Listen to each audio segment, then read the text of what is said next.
축복합니다. 아멘. 이 에베소서는 바울이 이제 로마의 감옥에서 쓴 이제 옥중 서신입니다. 그리고 주제는 교회론입니다. 그래서 지난 시간에 우리가 3장 전반부와 함께 말씀을 나누었는데요. 거기에서는 교회가 이제 이방인이나 유대인이나 그리스도 안에서 이제 한 몸을 이루고 연합하라라는 그러한 말씀입니다. 그리고 이어지는 오늘 우리가 함께 읽은 3장 후반절은 이제 바울이 이 교회가 또 교회의 지체인 성도들이 조금 더 이제 성숙하게 갈 수 있도록 성숙해지도록 이제 중보기도하는 모습을 보고 있습니다.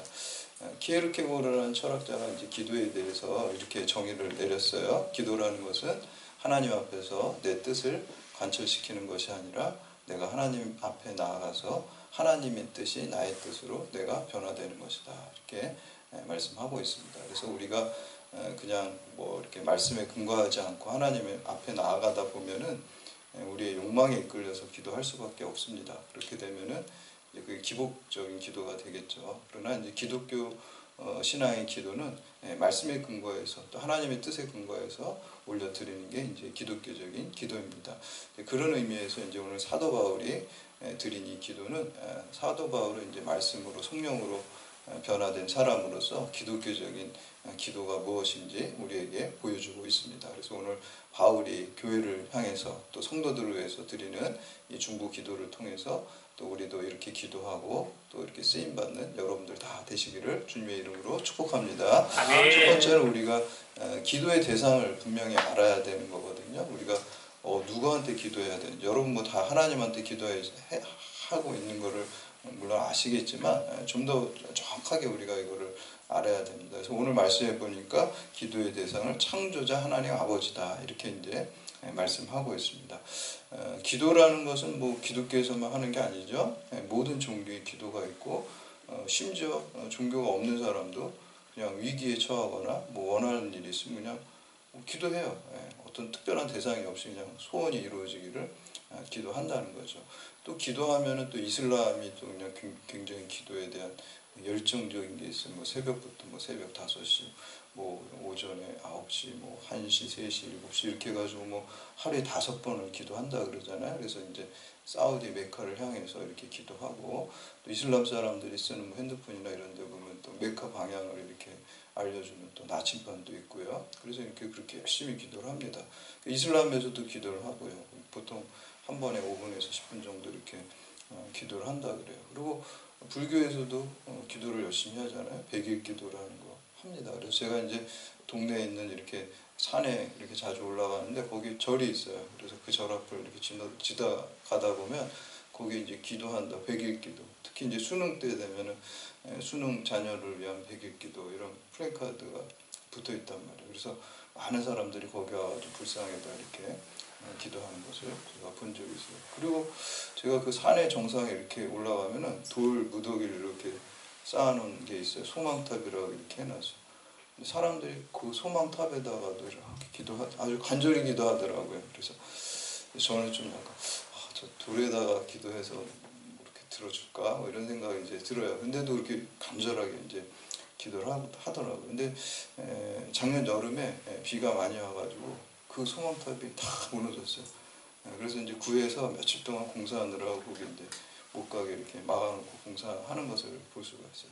근데 사람들은 이렇게 비 오면 무너지는 그 소망탑에다가도 이제 기도를 하는 것을 볼 수가 있어요. 제가 이제 우리 이 대학이 이제 용인에서 아산으로 이전을 했잖아요. 그래서 이제 교회가 이제 이쪽에 이렇게 자리를 잡고 다행히 이제 여기 옮길 때 우리 선교회 이제 그 분이 여기 이제 이전단 뭐 부단장님이라서 종교시설 자리를 이렇게 줬는데 저를 이렇게 미리 데리고 와가지고 목사님 좋은데 하나 찜하세요. 그래서 보니까 저쪽보다 이쪽이 더 좋은 것 같더라고요.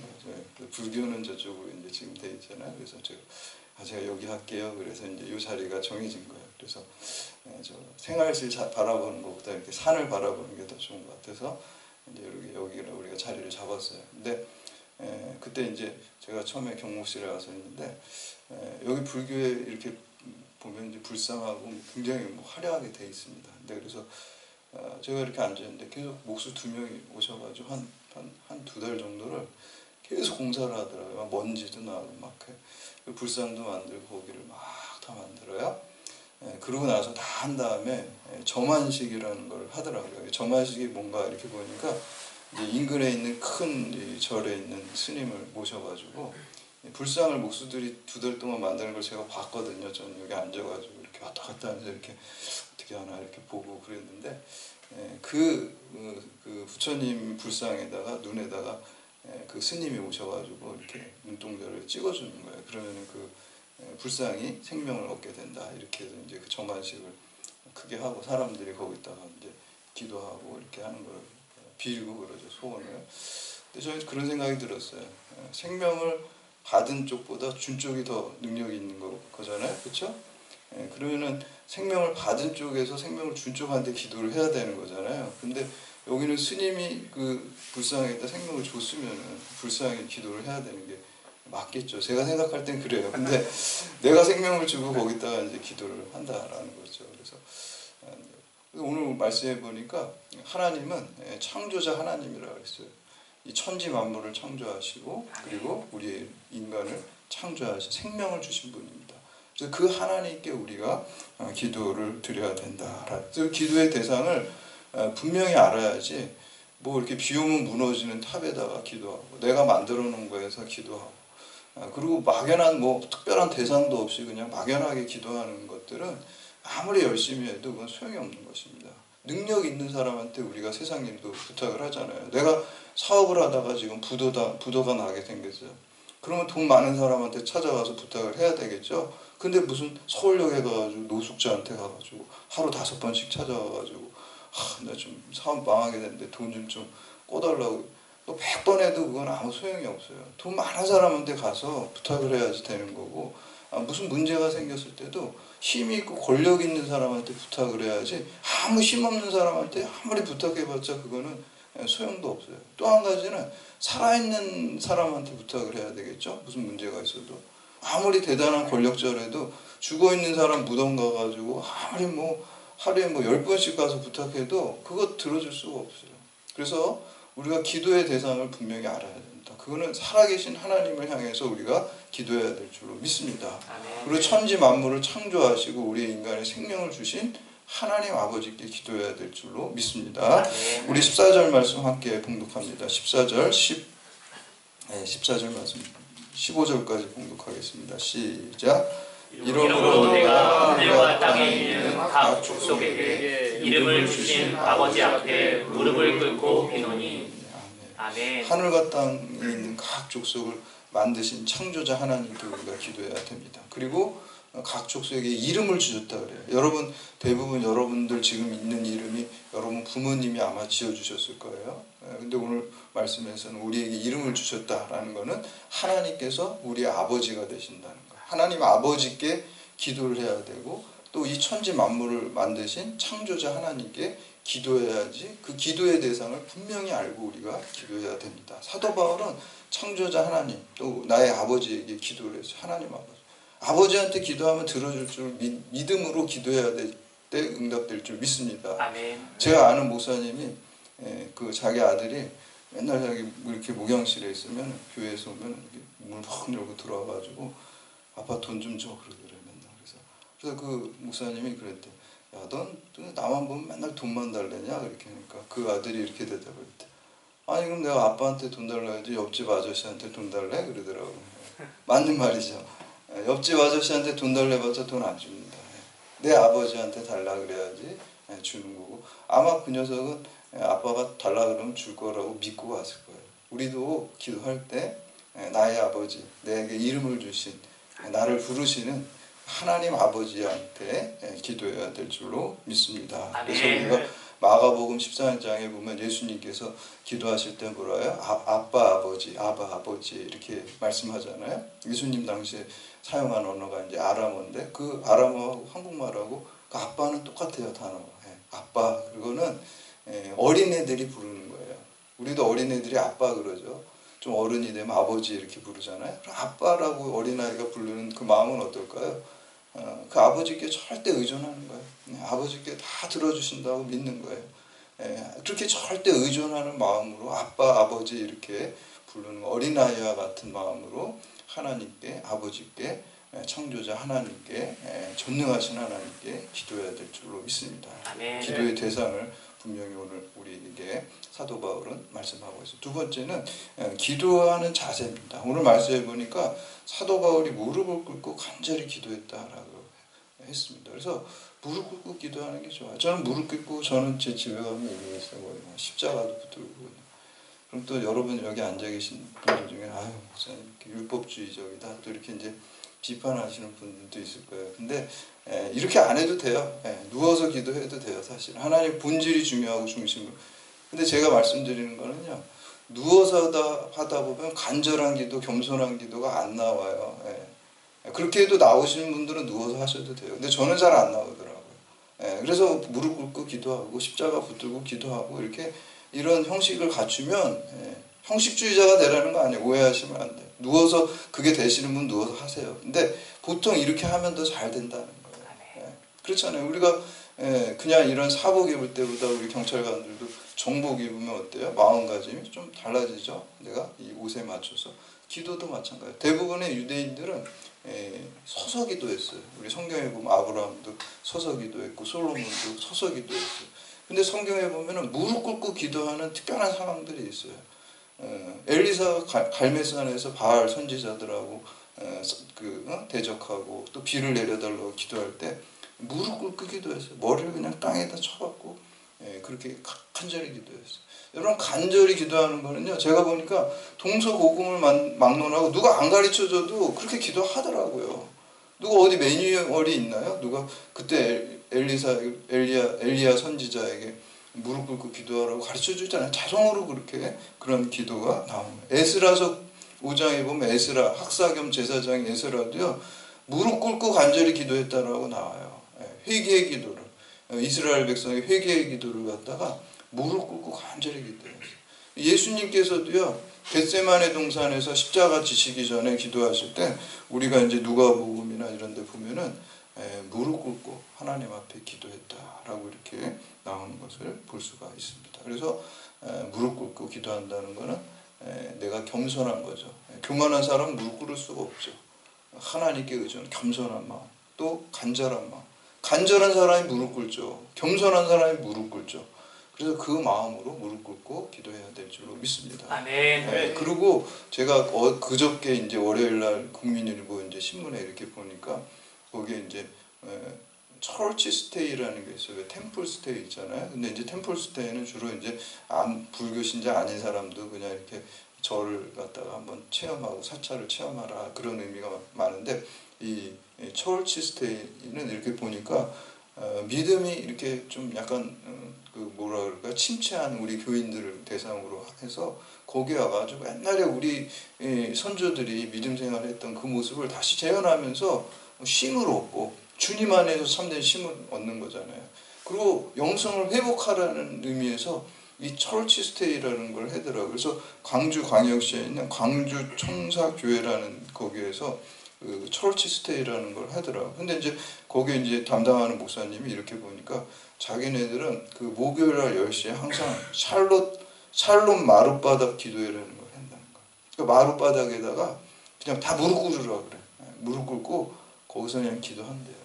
그러면서 옛날에 우리 한국교회 하나님께서 그 부어주셨던 놀라운 그 부흥의 역사를 다음 세대들도 체험할 수 있도록 그리고 지금 세대들 또 일지라도 지금 작년일지라도 그 잃어버렸던 신앙을 다시 회복하라고 거기 마루에다가 무릎 꿇고 기도하는 그 영성 프로그램을 넣었다 그래요. 그래서 저는 우리가 어떤 자세를 취하냐에 따라서 우리 마음이 만들어집니다. 하나님은 외모를 보지 않고 우리의 중심을 보십니다. 근데 우리가 그 마음을 만들고 중심을 만들기 위해서는 그런 어느 정도 형식의 도움을 받는 게 우리에게 유익한 줄 믿습니다. 그래서 이렇게 사도 바울은 하나님 앞에 무릎 꿇고 간절하게 겸손하게 하나님께 나아갔습니다. 기도의 어떤 자세와 태도를 또 보여주고 있습니다. 마지막으로 이제 그러면 기도의 내용이 무엇인가? 우리가 기도의 대상, 또 기도의 자세, 그 다음에 이제 기도의 내용을 오늘 말씀해 보니까 세 가지를 말씀하고 있습니다. 첫 번째는 성령의 능력으로 속사람을 강건하게 해달라고 기도하고 있습니다. 우리가 사무엘상에 보면은 하나님이 사무엘 선지자에게 사람들은 외모와 키와 용모를 보지만 나는 중심을 본다 그랬어요. 우리의 마음을 본다 그랬어요. 그래서 기도의 내용도 성령의 능력으로 속사람을 강건하게 해달라고 기도하고 있습니다.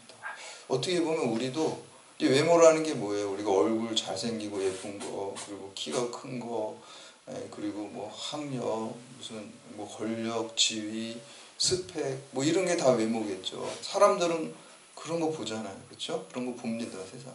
근데 하나님은 그런 게 보는 게 아니라 중심을 보고 우리의 마음을 본다 그랬어요. 저는 삼실이라고 하는데 성실, 진실, 신실함을 보는 거예요. 성실한 마음, 진실한 마음, 신실한 마음. 여러분들이 이렇게 성실하고 신실하고 진실하게 이 예배 자리로 나와서 예배 드릴 때 하나님이 여러분의 그 마음을 보시고 기뻐하실 줄 믿습니다. 아멘. 그걸 보는 거에서 그 속사람이 강건해지는 것을 기도해야 될 줄로 믿습니다. 아멘. 근데 가만 보면 우리도 기도하는 거 보면 이 외모적인 것들만 너무 많이 기도해요.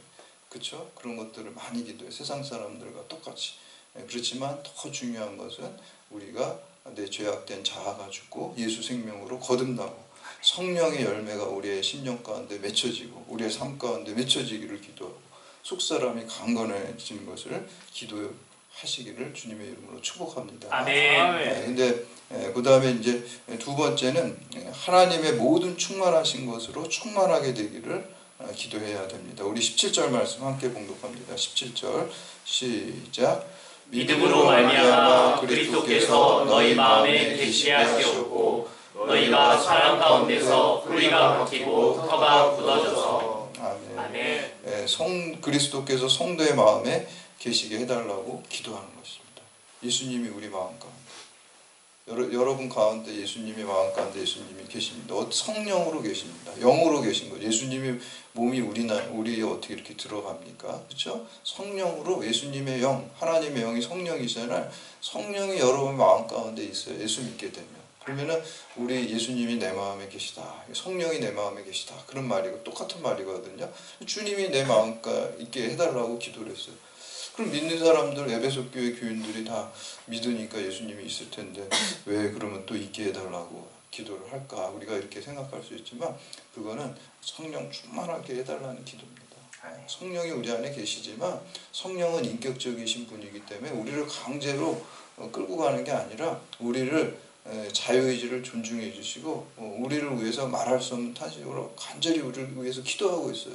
그때 우리가 성령, 보혜사 성령, 우리의 헬퍼가 되시고 가이드가 되시고 또 보호자가 되시는 그 성령님께 우리가 간절히 기도할 때 성령님께서 충만해지고 우리를 도와주실 줄 믿습니다. 그래서 늘 성령 충만함을 구하셔야 돼요. 우리 가운데 성령이 계시지만 우리가 성령을 그냥 도와달라고 자꾸 붙들어야 돼. 성령 충만하게. 그래서 오늘 사도 바울이 하나님의 모든 충만하신 것으로 나를 충만하게 되게 해달라라고 이렇게 말씀하고 있습니다. 우리 18절 19절 말씀 함께 봉독합니다. 18절 19절 시작. 능히 모든 성도와 함께 지식에 넘치는 그리스도의 사랑을 알고 그 너비와 길이와 높이와 깊이가 어떠함을 깨달아 하나님의 모든 충만하신 것으로 너희에게 충만하게 하시기를 구하노라. 아멘. 지식에 넘치는 그리스도의 사랑을 알게 해달라는 것은 예수 그리스도의 십자가의 사랑을 우리가 머리로 다 알 수가 없거든요.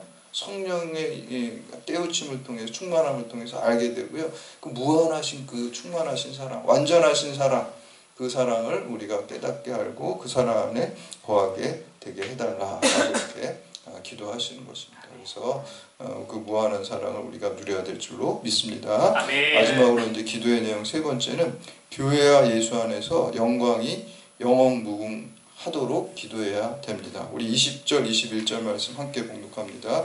시작. 우리 가운데서 역사하시는 능력대로 우리가 구하거나 생각하는 모든 것에 더 넘치도록 능히 하실 이에게 교회 안에서와 그리스도 예수 안에서 영광이 대대로 영원 무궁하기를 원합니다. 아멘. 교회의 머리는 예수 그리스도입니다. 그리고 교회는 그리스도의 몸입니다. 성도는 그리스도의 몸의 지체입니다. 그래서 하나님께서 그리스도를 통해서 자신의 영광을 드러내고 오늘 교회를 통해서 하나님의 영광을 드러내고 또 교회의 지체인 여러분들을 통해서 하나님의 영광을 드러내야 될 줄로 믿습니다. 아멘. 그래서 우리 그리스도인들의 인생은 목적은 우리 고린도전서 10장 31절에 너희가 먹든지 마시든지 무엇을 하든지 다 하나님께 영광을 돌리게 하는 것이 우리의 인생의 목적입니다. 아멘. 목적을 분명히 머릿속에 가지고 있어야 돼. 항상 그거 생각해야 돼요. 뭐 내가 해가지고 좀 잘 되면은 그 내 영광을 이렇게 무의식적으로 돌릴 수가 있어. 교회가 뭐 부흥되고 잘 되면 내가 또 영광 돌릴 수. 그렇게 되면 안 된다는 거예요. 그렇게 되면 안 되고 하나님께 영광 돌리고 맨 마지막은 하나님께 영광 돌리는 걸로 끝나야 돼요. 뭘 하든지요, 여러분들. 그렇게 영광 하나님께 돌리면 그 영광을 하나님께서 받고 그만 가만 계신 분이 아니에요. 그 영광을 우리에게 다시 그냥 영원한 영광으로 돌려주실 줄 믿습니다. 아멘. 그래서 기독교인들은 영광을 내가 이렇게 취하려고 그러면 안 돼요.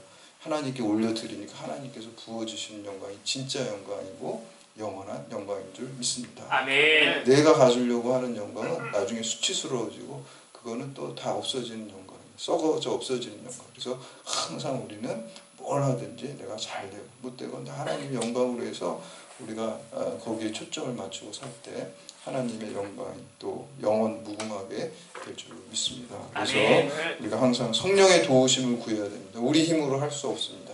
그래서 성령 충만함을 간구하고 또 예수 생명으로 우리 속사람이 거듭나고 강건해지고 하나님의 충만함으로 충만해지고 또 예수 안에서 영광이 여러분 가운데 영원 무궁토록 임하시기를 주님의 이름으로 축원합니다. 아멘.